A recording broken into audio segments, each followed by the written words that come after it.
Hi, everyone. This is Amy, also known as the Traveling Broad, and I'm very excited today. I have a special guest, Abby Shepard, and we are going to talk solo travel and some couples travel and lots of stuff in between. So, Abby, thank you so much for joining us today. Yeah, thanks for having me. I'm happy to be here. Now, Abby is a landscape and adventure photographer, artist, and outdoor advocate. She's based in Dover, Delaware, and she's also the marketing director for Delaware State Parks and manages her own wedding photography business. And Abby's an amazing photographer. She's got the best Instagram account, and I'll link all of her information in the description below the video. How long have you traveled by yourself? I've been traveling solo for probably about 4 years now. What do you enjoy about that the most? So what I really like about it is I think it really forces you to kind of think about what you as a person want and what makes you happy and what is going to be the most fulfilling for you out of the trip. And I think that really kind of makes you kind of like reflect on yourself. And I think it also gives you like confidence in doing other things in life too when you can travel by yourself.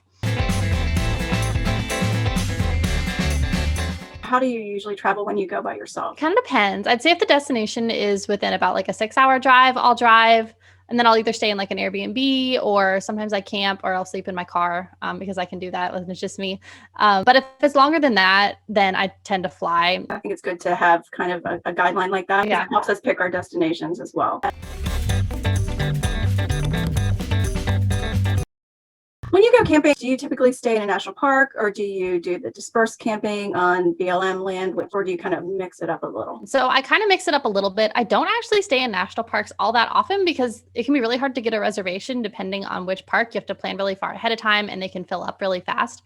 So I actually usually end up staying at either a state park campground or like a privately owned campground. Mm-hmm. Sometimes like there's not a lot of BLM land or free camping like around like on the East Coast where I live. And if I'm going to the West Coast, usually I'll fly. So then it's a little bit like harder to camp. But yeah. I like private campgrounds like KOA have more reliable Wi-Fi. So if you need to like work on the road, which I sometimes do then, and you need like Wi-Fi, that's like a good option. And state parks usually don't fill up quite as fast as national parks.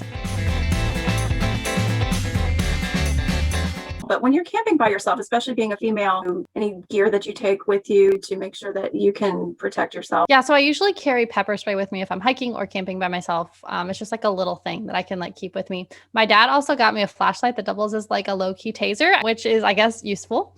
Those are really like the only like gear things that I use, but I also make sure that I download offline maps for roads on Google Maps and offline maps for trails on All Trails so that like if I lose service, I can still know where I am. I also let people know where I'm going to be, usually my parents or my boyfriend. Mm-hmm. And I also never post where I am in real time. So I won't post that I'm at a campground until after I leave so that no one can actually like find me from Instagram or social media. Yeah, that's really smart. Have you ever had any issues when you've been camping by yourself or traveling by yourself? Honestly, like no, I've never felt like I was in like an unsafe position.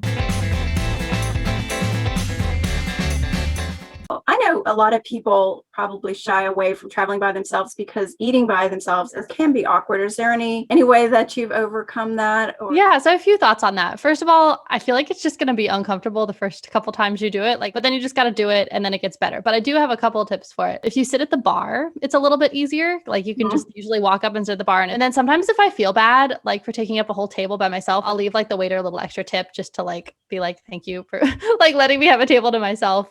If you really don't want to eat in a restaurant, you can always get takeout. And if you don't want to do that either, like fast casual places or like non-sit down places are always like really easy to eat by yourself. Yeah, those are good tips because I know a lot of people probably the awkwardness may keep them from venturing out on their own. Yeah.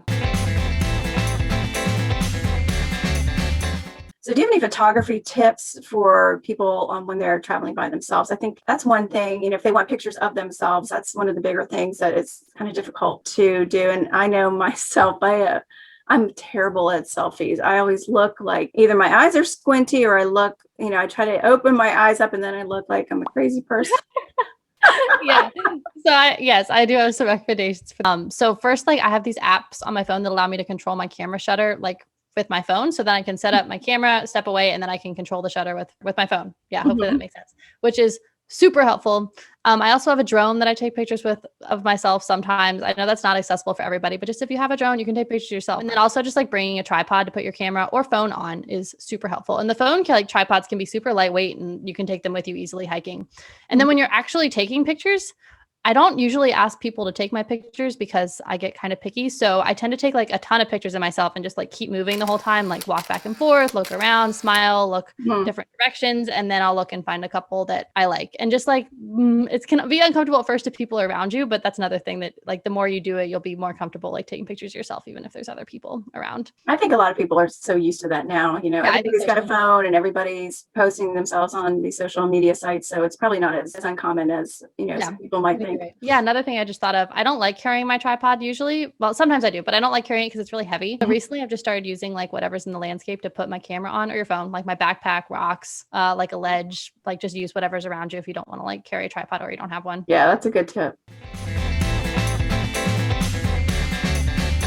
I know you travel with your boyfriend and he's very outdoorsy as well and enjoys hiking and camping. What do you find to be the pros and cons of traveling with another person? Good question. So let's see. Some definite pros are you have someone to hang out with all the time. So you don't have to worry about being like lonely, which like sometimes happens with solo travel, but it's just like something you have to keep in mind for solo travel. So you have a partner to do things with, to eat with, to hike with, to Mhm. like run ideas off of. You can have someone to drive. Like when you don't want to drive, like you can take a break, someone to help with like logistics. So just having another person there is helpful. Some cons would be like you are with that person like 24/7. So you have to make sure that you're working out any disagreements that you have, or that you're both making sure that you communicate what you need and what you want, and that you're both like satisfied with what you're doing, like whether that be activities or schedules or like what time you get up or go to bed, or whether you're doing sunrise or sunset or whatever that may be. You have someone else that you need to plan with. It's not just whatever you want to do. You have to take into consider the other person too. And sometimes what you want to do might not match, and then you have to compromise. So Mhm. I would say that's probably the biggest con, at least for me. What would you say to someone who's considering venturing out on their own for the first time? Do you have any suggestions or advice to give them? Yeah, I mean, I'd say do it, go for it. But like actual advice, I'd say to like start small and do things around where you live first. So like go, if you've never been hiking by yourself or done anything by yourself, like go on like a day hike by yourself somewhere that you're comfortable with, and then maybe try a whole day trip, like somewhere that's a little farther away. Try Mhm. like one night overnight by yourself and just kind of like build yourself up to something bigger or longer. And then I'd also say like have some sort of plan. So like you can get lonely by yourself or get kind of like unmotivated. And so if you have a plan, at least for me, like a rough plan of where I'm going to go, where I'm going to stay, even sometimes where I want to eat, like it helps keep me Mhm. like motivated. And then just being like flexible and patient with yourself. Like if you don't like it, that's okay. Or if like you have a bad experience, which is going to happen at some point, like that's okay too. Just Mhm. that's not going to be every time. And if something bad happens, just be like, it's okay. I tried my best and now I know better for next time. Yeah, and you learn from it, and the next trip is that much better, right? Yeah, exactly. Because it's not going to be perfect all the time. Like something bad or inconvenient or like not fun is going to happen at some point, and just be like okay with that. No, I agree with you. And I think it's so important too to get comfortable spending time by yourself. So, where can people find you if they want to check out your work or check out your Instagram account or any of your other social media? Sure. So you can find me on Instagram. That's at Abby Ventures. And then my website is abbyventure.com. And I have some other links on my Instagram bio and on my website too that you can find. Thank you so much for your time. I really, really appreciate it. And I think everybody watching this is going to get a lot out of it. So, thank you.